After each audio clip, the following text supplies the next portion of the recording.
pagi saya ucapkan kepada Pak Guru yang mengajar di kelas 11 T1 dan juga teman-teman. Hari ini kami dari kelompok 5 akan mempresentasikan tentang periodisasi pemberlakuan konstitusi di Indonesia.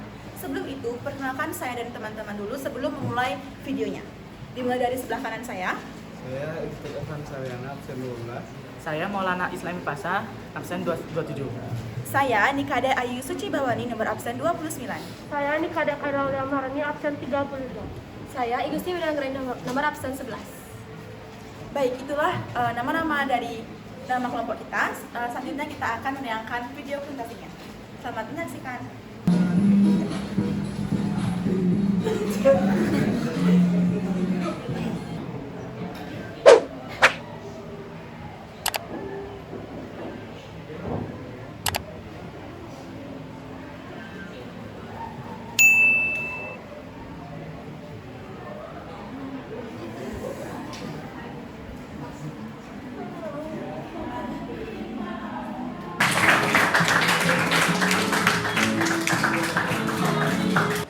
Nah teman-teman, gimana videonya tadi? Bosan apa enggak?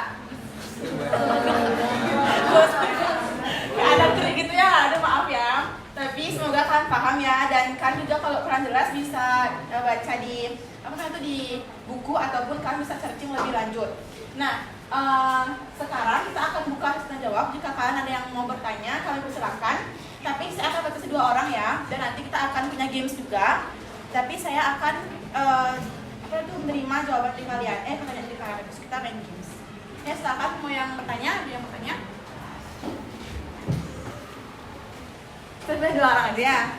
Romen sama dari sini. Perkenalkan, nama saya Iputul Lanalagin Maskara, nomor absen 14. Saya ingin bertanya, bagaimana kemungkinan dilakukannya amandemen Undang-Undang Dasar 1945 di masa depan? Apakah terdapat kebutuhan untuk melakukan perubahan konstitusi lagi? Oke, terima kasih.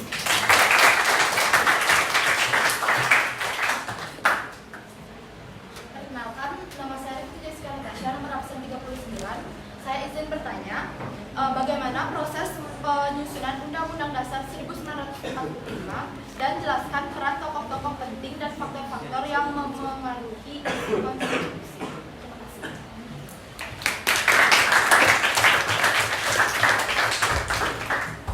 Baik, tunggu sebentar ya, kami akan diskusi lebih dahulu.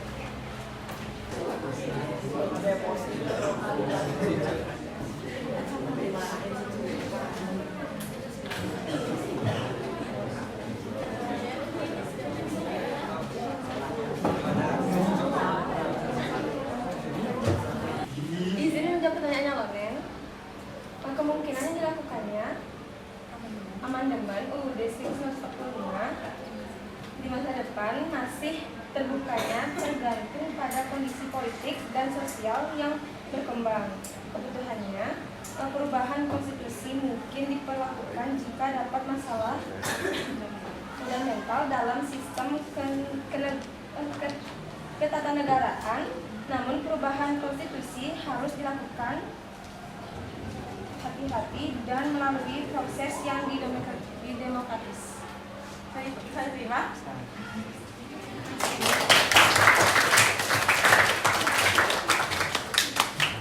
Izin menjawab pertanyaan dari Jai. Jadi proses penyusunan Undang-Undang Dasar 1945 berlangsung dalam suasana yang penuh dinamika dan tantangan. Peran tokoh-tokoh yang yaitu Insinyur Soekarno, Muhammad Hatta, Muhammad Yamin, dan Prof. Supomo. Faktor-faktornya itu yaitu pengaruh Pancasila pemikiran para pendiri kondisi sosial. Bisa terima, Jay?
bantu nanti beruntung-untungan di sini ya. Nah, silakan kalian menjawab sekarang atau diskusi dulu? Ya, oke, silakan. Nanti dia lanjut.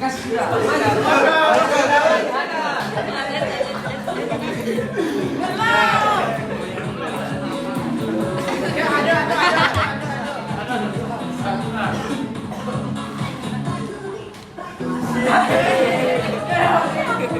Nah, sekarang bukanya barengan ya. Silakan kamu dulu. Sekarang waktunya 8.24. Ini waktu 8.30 aku bakalan tanya. Nggak aja barengan.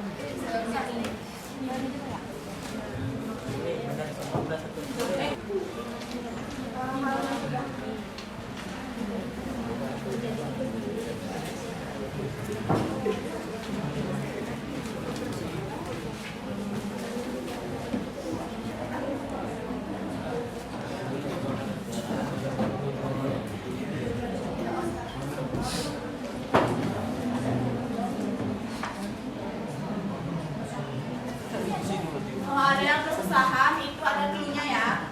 Clue-nya itu balik semut kecil.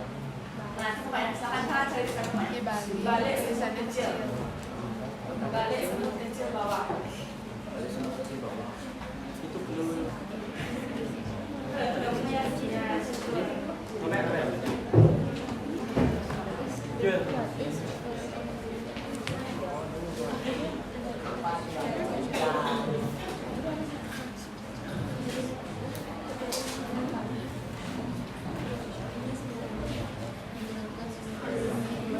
jeli.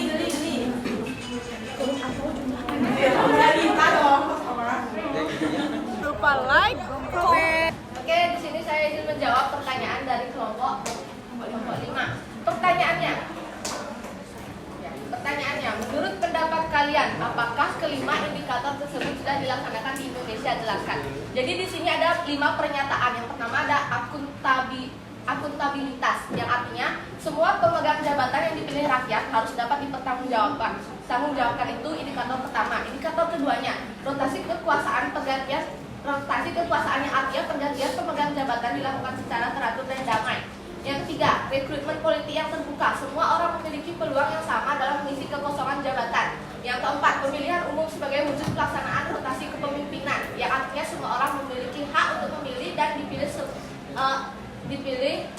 sesuai dengan hati nuraninya. Yang kelima itu pemenuhan hak dasar. Setiap warga dapat menikmati hak dasar secara bebas, hak berpendapat dan menikmati pers yang bebas.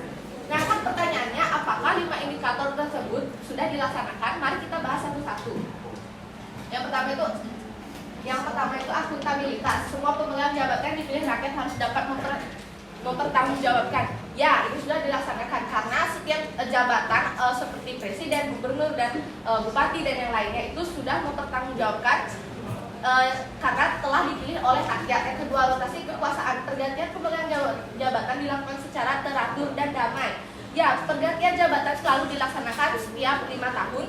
Nah, kalau misalnya damai, kalau dari rakyat sendiri, mungkin kalian bisa lihat sendiri gimana waktu pemilihan presiden itu emang agak banyak perdebatannya, jadi bisa dibilang nggak terlalu damai. Nah, yang ketiga itu rekrutmen politik yang terbuka. Semua orang memiliki peluang yang sama dalam mengisi kekosongan jabatan. Semua warga itu berhak mengisi kekosongan jabatan apabila sudah memenuhi syarat, seperti dia sudah masuk partai, sudah memiliki pengalaman dari dia jadi kepala desa, wali kota, gubernur, dan hingga presiden. Nah, selanjutnya itu pemilihan umum sebagai wujud pelaksanaan rotasi kepemimpinan. Ya, semua orang memiliki hak untuk memilih dan dipilih sesuai hati nuraninya. Karena semua orang itu tidak dipaksakan memilih siapa yang akan menjabat. Misalnya Prabowo, kayak kita harus dipaksa milih ini, enggak. Jadi kita tuh bebas milih sesuai dengan hati nurani kita. Nah, selanjutnya itu pemenuhan hak dasar. Setiap warga dapat menikmati hak dasar secara bebas, hak berpendapat dan menikmati pers yang bebas. Ya, tentu saja karena sudah dicantumkan juga di Undang-Undang Dasar, semua orang tuh memiliki hak dasar secara bebas. Jadi sekian jawaban dari kelompok kami. Gimana? Oke, dapat. Sangat jelas ya, tangan lu.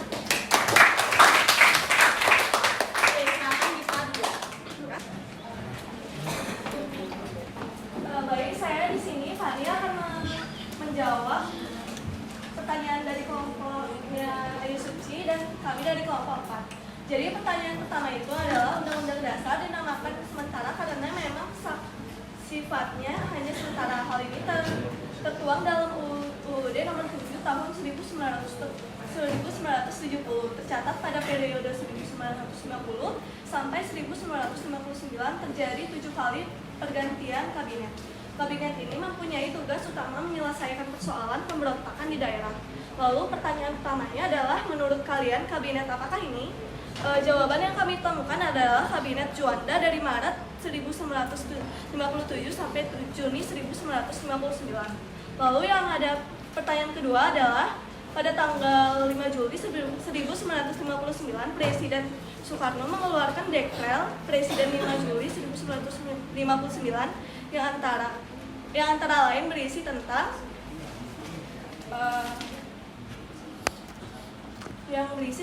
pertama, membubarkan Badan Konstituante, yang kedua, menetapkan berlakunya kembali Undang-Undang Dasar 1945 dan tidak berlakunya Undang-Undang Dasar 1950 dan pembentukan MPRS dan DPRS. Bisa sangat benar ya. Makasih Fani.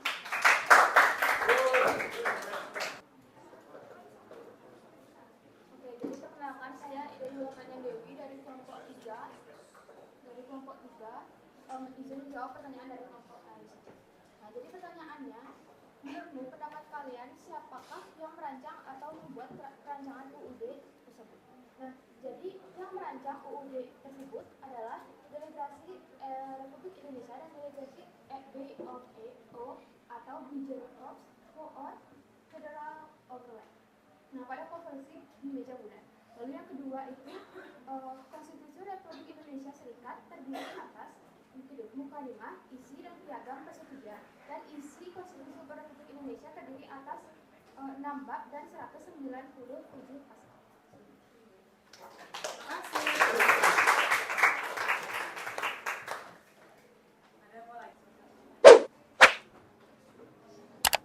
Baik, di sini saya akan menjawab pertanyaan dari pertanyaan. Perkenalkan, nama saya Nimade Firamida Pratiwi absen 34 dari kelompok 7.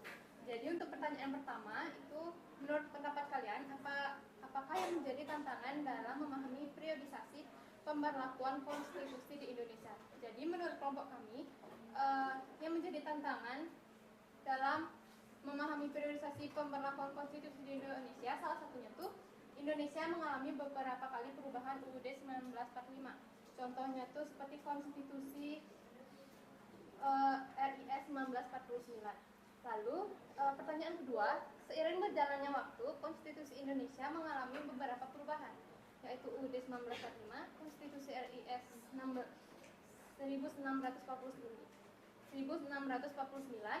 UUD 1945, dan UUD NRI 1945. Jadi, menurut pendapat Anda, apakah Indonesia sudah menerapkan sistem yang demokratis? Jelaskan. Jadi, menurut kelompok kami, untuk saat ini Indonesia sudah melakukan demokrasi.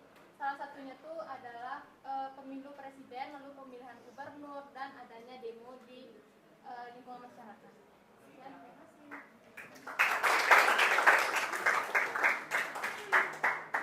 Nah, pertanyaan yang pertama yaitu Soekarno tampil untuk mengatasi krisis yang sedang melanda Indonesia dengan mengeluarkan dekret presiden untuk kembali ke Undang-Undang Dasar 1945. Presiden Soekarno berpidato di depan Konstituante pada tanggal 5 Juli 1959. Yang pertanyaan kedua, sebanyak 269 suara menyatakan setuju terhadap Undang-Undang Dasar 1945 dan 1909 suara tidak setuju. Meski demikian, pemungutan suara harus dilakukan ulang. Menurut pendapatmu, apa alasan dilakukannya pengulangan tersebut? Menurut pendapat kami, karena jumlah suara tidak memenuhi quorum atau jumlah minimum anggota yang harus hadir di rapat atau sidang.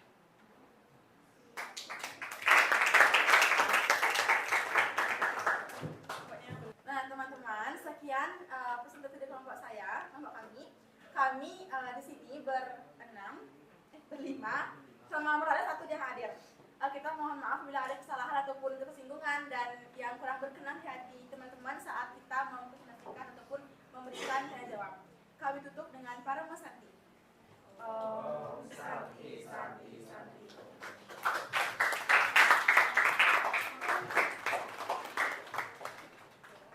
Satu, dua, tiga, cekrip. Satu, dua, tiga, cekrip.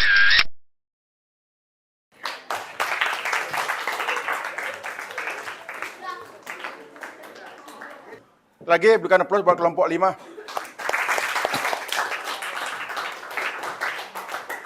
Ini rasa waktu mudah mau habis. Jadi sebelum kita akhiri, saya sedikit berikan refleksi dan evaluasi buat kelompok 5. Jadi tadi sudah ada pernyataan jujur dari kelompok 5. Gimana videonya, membosankan nggak? Dengan malu-malu jawab membosankan. Ya memang sebenarnya secara konseptual udah bagus sebenarnya. Sayangnya dalam penyajian itu kurang kurang persiapan, jelas sekali kurang persiapan. Karena masih menghafal.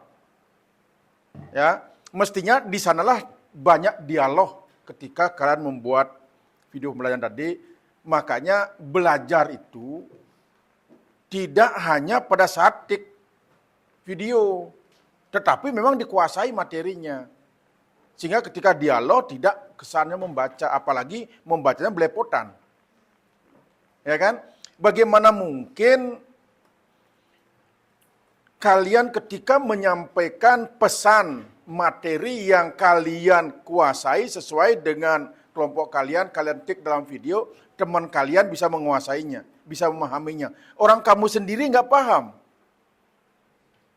Oleh karena maka pahami dulu. Maka sering saya bilang, menguasai materi tidak mesti kamu harus kuasai seluruhnya. Tidak mesti. Tapi kalau bisa menguasai seluruhnya, itu idealnya. Tetapi kalau tidak bisa, ya kuasai apa yang menjadi tugas kamu. Sehingga kamu expert di sana. Karena sekali lagi saya tegaskan buat kalian bahwa belajar itu adalah memindahkan kehidupan nyata ke dalam kelas. Sehingga nanti ketika kamu kembali ke kehidupan masyarakat, kamu tidak kagok lagi. Gitu. Makanya kalau kamu anggap kelompok 5 ada 6 atau 7 materi, kuasai satu saja. Tidak usah ke 7-7-nya. Tetapi dengan catatan, kamu harus expert di bidang itu. Cuma pertanyaannya, boleh nggak Pak saya kuasai semuanya? Boleh, itu yang ideal. Ya sama dengan hidup di masyarakat, kamu kembali ke masyarakat untuk hidup, nggak usah kamu semua kompetensi yang ada di masyarakat itu kamu kuasai. Cukup satu saja. Kamu jadi jadi tukang jahit, jadilah tukang jahit yang expert. Nggak usah harus menjadi montir. Nggak usah hebat di bidang modeling, nggak usah. Satu aja, jadi tukang jahit yang expert. Dari sekian cabang menjahit, apakah menjahit jas, menjahit kemeja, menjahit celana, expert satu aja boleh. Apa itu? Expert di bidang menjahit kebaya. Cukup di sana aja tekuni, sehingga kamu punya ciri khas. Kamu akan hidup loh. Hidup kamu dengan expert menjadi penjahit kebaya, sehingga orang-orang yang mau menjahit kebaya akan langsung tertuju otaknya kepada kamu. Sehingga kamu akan hidup dengan menjahit kebaya. Begitu mulai ada seremonial, ada odalan mungkin di Bali, orang mau menjahit kebaya, pasti kamu yang akan tertuju. Itulah yang saya masukkan bahwa belajar itu adalah membawa kehidupan nyata ke dalam kelas. Like, comment, and subscribe. Dan share. Tetapi kalau bisa ya semuanya dikuasai, bagus sekali, itu ideal. Maka sering dalam pembelajaran dikatakan bahwa kita tidak usah dia mengajarin ikan terbang gitu. Jadi kita berenang aja diajarin biar pinter dia berenang. Biar expert di bidangnya. Saya kira itu. Nah itu tadi itu kamu satu saja, satu bagian yang menjadi tugas kalian saja, tidak dikuasai dengan bagus. Sehingga itu akan menjadi tontonan yang tidak baik. Nah, mudah-mudahan di kelompok berikutnya bisa melakukan evaluasi. Lebih bagus lagi. Tetapi saya tidak akan pernah berbicara masalah apa? Masalah hasil dulu. Tetapi proses. Itulah sebenarnya kunci dari belajar. Belajar itu orientasinya adalah proses, bukan hasil. Yakinlah kalau kamu berproses dengan bagus, hasilnya pasti akan bagus. Cuman memerlukan waktu saja. Yang penting tetap berlatih, tetap belajar. Jangan puas pada titik tertentu. Atau jangan pernah menyerah. Apalagi bilang tidak bisa. Orang yang bilang tidak bisa itu sebagian besar karena dia nggak mau mencoba. Itu kuncinya sebenarnya. Maka coba dulu.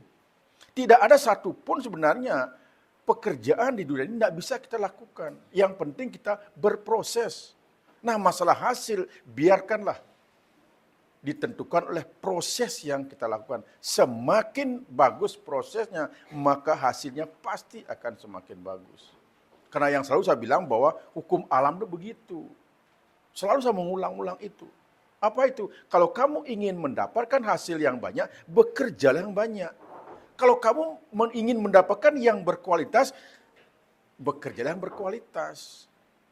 Jangan pernah bermimpi kamu ingin hasil yang banyak, kerjanya sedikit, kecuali korupsi.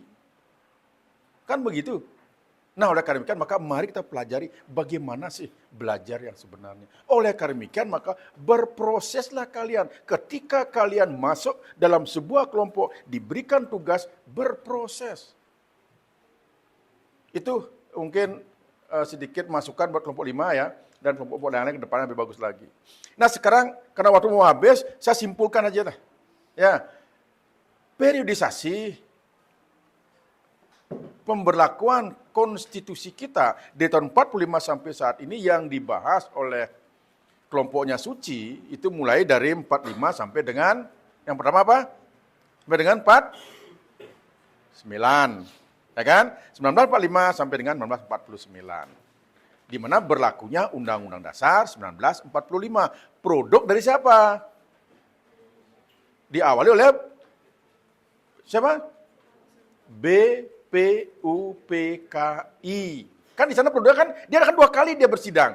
Sidang pertama 29 sampai 37 Juni dasar negara. Kemudian menjadi kesimpulan dalam Piagam Jakarta 22 Juni 1945. Setelah itu sidang kedua tanggal 10 sampai dengan 16.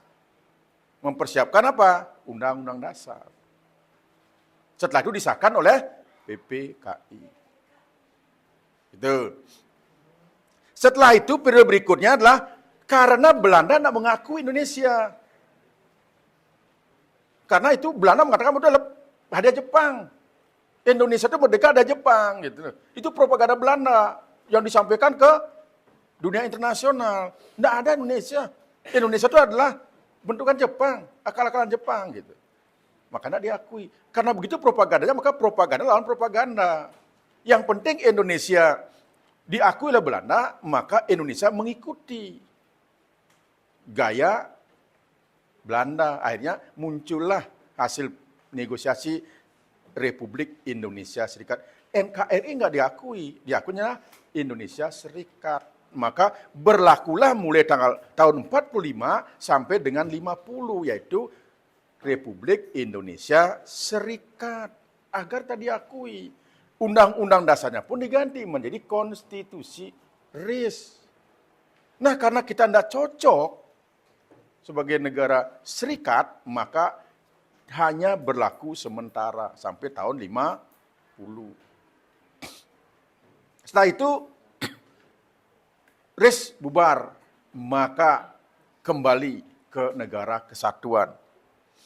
Maka tahun 50 sampai dengan 59 berlakulah Undang-Undang Dasar sementara. Kemudian Badan Konstituante diberikan tugas membuat Undang-Undang Dasar yang baru. Tapi sayangnya dari 50 sampai 59 tidak bisa terbentuk Undang-Undang Dasar sesuai dengan harapan. Sehingga terjadilah permasalahan bangsa dalam ketatanegaraan. Maka muncullah dekrit Presiden 5 Juli 59. Yang isinya apa tadi? Tidak berlakunya Undang-Undang Dasar 1945, tidak berlakunya Undang-Undang Dasar sementara dan berlaku kembali Undang-Undang Dasar 1945.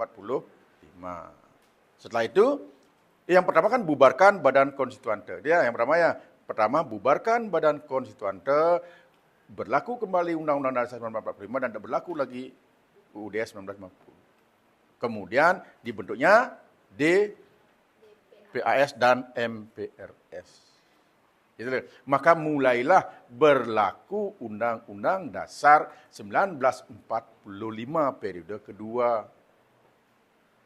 Nah, cuman dalam pelaksanaannya terjadi berbagai macam penyimpangan yang tidak sesuai dengan Undang-Undang Dasar 1945, di mana Soekarno diangkat seumur hidup. Semestinya kedudukan presiden dengan DPR itulah neben atau sejajar. Tapi ketua MPR DPR diangkat menjadi menteri. Menteri itu di bawah presiden.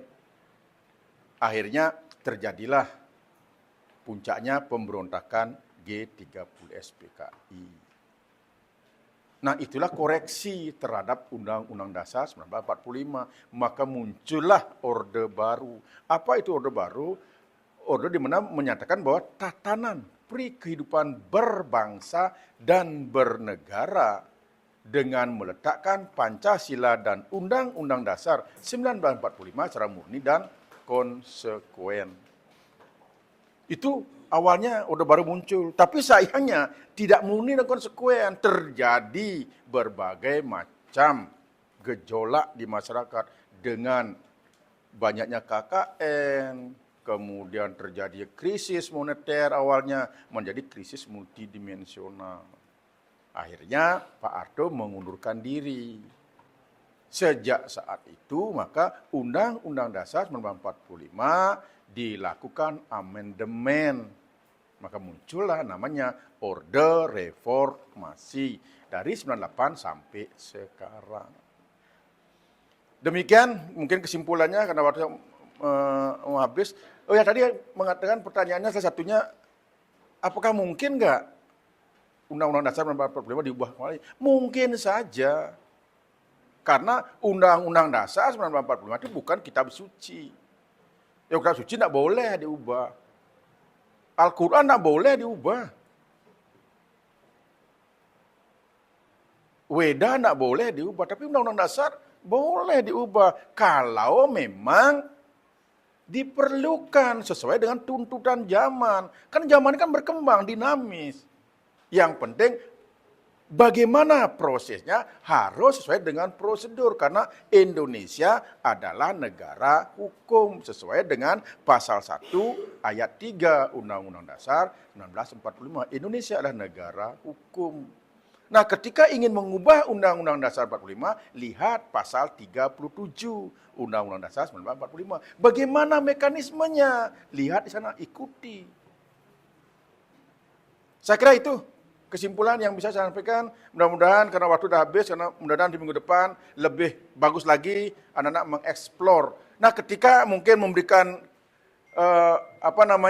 ice breaking, sesuaikan dengan tingkat perkembangan emosi kalian. Kalau joget rasanya tidak mungkin lah bisa di depan itu. Yang lain lah dipakai gitu ya. Ya, kenapa? Karena tidak semua bisa joget soalnya.